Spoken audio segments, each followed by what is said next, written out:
Kali ini saya akan membahas topik tentang human capital. Let's go! Yang pertama, arti dan pentingnya human capital. Istilah human capital pertama dikemukakan oleh seorang ekonom bernama Theodore Schultz yang berpendapat bahwa peningkatan kesejahteraan pada perusahaan tidak tergantung pada tanah, peralatan, energi, sumber daya, melainkan pada kompetensi pengetahuan dari pegawainya.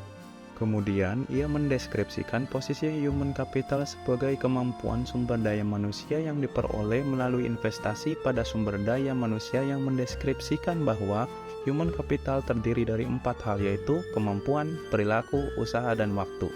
Dan semuanya ini memiliki dan dikendalikan sepenuhnya oleh pegawai. Jadi sederhananya adalah human capital merujuk pada pengetahuan, keterampilan, kemampuan, dan atribut lainnya yang dimiliki oleh individu atau kelompok manusia. Istilah ini menggambarkan nilai ekonomi yang dimiliki oleh individu atau kelompok manusia dalam konteks produksi dan kegiatan ekonomi. Human capital terbentuk melalui pendidikan, pelatihan, pengalaman kerja, kesehatan, dan investasi dalam pengembangan diri seseorang. Semakin tinggi tingkat pendidikan seseorang, maka semakin banyak keterampilan dan pengetahuan yang dimilikinya, sehingga semakin besar pula kontribusinya terhadap produksi dan kemajuan ekonomi. Dalam konteks organisasi atau perusahaan, human capital mengacu pada karyawan dan anggota tim yang memiliki keterampilan dan pengetahuan yang berharga untuk mencapai tujuan organisasi. Human capital juga mencakup aspek-aspek seperti kepemimpinan, kreativitas, inovasi, kemampuan beradaptasi, dan kemampuan untuk bekerja sama dalam tim. Berikutnya ada peran human capital.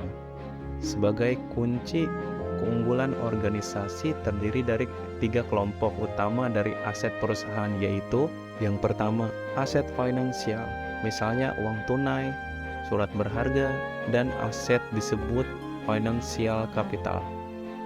Yang kedua, aset fisik, terdiri atas peralatan, gedung, dan tanah.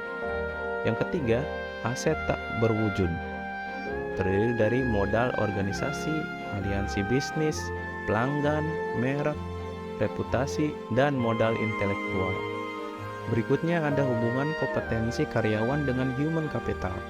Dalam meningkatkan kompetensi karyawan, tantangan utama yang harus diperhatikan yaitu kompetensi harus sesuai dengan strategi bisnis, dan kompetensi perlu diciptakan melalui lebih dari satu mekanisme. Nah, ada 5 cara untuk meningkatkan kompetensi karyawan, yaitu 5B. Yang pertama, buy atau membeli, yaitu mengganti SDM yang lama dengan yang baru agar memiliki kualitas yang lebih baik. Yang kedua, build atau membangun. Investasi dilakukan terhadap SDM untuk meningkatkan kualitasnya menjadi lebih baik. Yang ketiga ada borrow atau meminjam. Penggunaan konsultan atau partner efektif memungkinkan berbagai pengetahuan dan desain kerja baru. Yang keempat, bonds atau melambung. Perusahaan harus mengeluarkan karyawan yang bekerja di bawah standar, karena dengan begitu perusahaan dapat mencari karyawan yang baru dan lebih berkualitas. Yang kelima ada bind atau mengikat. Mengikat karyawan agar tidak keluar secara sepihak merupakan tindakan kritis pada semua tingkatan. Selanjutnya ada mengidentifikasi human capital. 2 hal yang mendukung kontribusi investasi human capital ke dalam perusahaan. Yang pertama, karyawan yang human capital tinggi lebih mungkin memberikan layanan konsisten dan kualitas tinggi, sehingga perusahaan tempat mereka bekerja dapat mempertahankan pelanggan atau menarik pelanggan baru. Yang kedua, pelanggan potensial dapat menggunakan kualitas human capital dari karyawan perusahaan sebagai alat penyaring untuk memilih layanan yang mereka sediakan.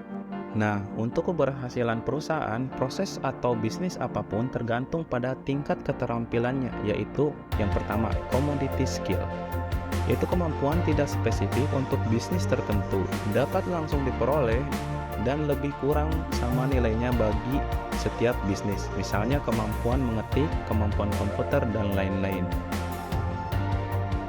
Yang kedua, leverage skill, yaitu pengetahuan yang meskipun tidak spesifik untuk perusahaan industri tetap relatif lebih berharga bagi perusahaan tertentu daripada perusahaan lain.